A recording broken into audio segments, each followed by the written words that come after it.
I can communicate using numbers in exponential form. That's what we're going to be looking at today. I'll give you a little bit of background about why these rules that we're going to look at exist. At the same time, though, if you just want to memorize some of the shortcut rules of this lesson, that's fine, but just make sure that you have a sound understanding of how to get the answer each time. We're going to be working with exponents, and let's just go through and review. The large number that you see there, the 4, is called our base, and then the little number, the floating number that's up there beside it, is called the power, or sometimes the exponent. And 4 to the second power, that's how you would actually read it, 4 to the second power. Read that exponent like that's how you would finish a NASCAR race or a horse race. You know, what place do you finish? 4 to the second power equals actually 4 times 4. This exponent tells you how many times this base is going to multiply it by itself. Since there was a 2 for the power, it means that there's going to be 2 4s multiplying each other. So 4 to the second power is 16. Now, hopefully that's a review. If not, now you know it. Let's take a look at two very special properties, though. Any base raised to the power of 1 equals the base number, and this is what we're talking about. 4 to the first power equals 4. So I put the base number in red so that way you can see that basically that becomes your answer. Anytime that you see a base number raised to the power of 1, it's whatever the base is. So 100 to the first power is 100, and 25 to the first power is 25. Remember though, if it doesn't show an exponent, it means that the power is actually 1 or the exponent is 1. You'll see that a lot of times when you're working with variables like 2x to the second power. Okay, there's your number multiplying a variable, and this exponent is attached to this variable here.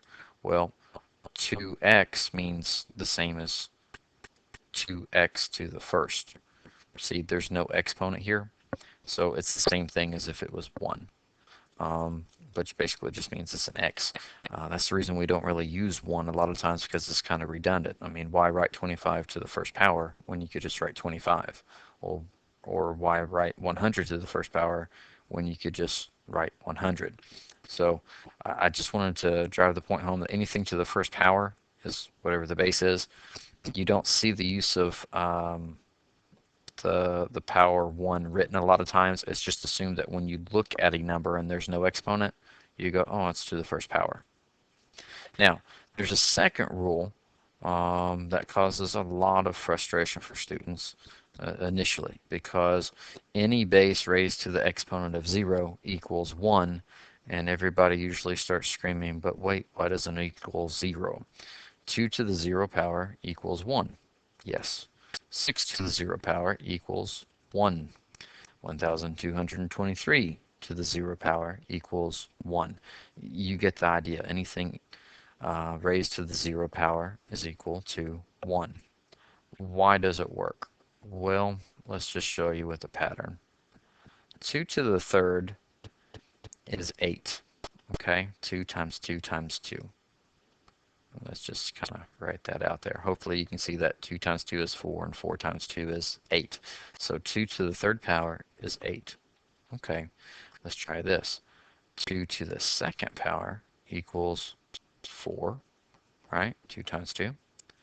2 to the first, that was the rule we just talked about. Anything raised to the first power is just the base itself. So 2 to the first power is actually, what's the base? 2. Now, let's go and see if we can find a pattern here. This is 2 to the 0 power, and some people are going, well, why isn't it 0?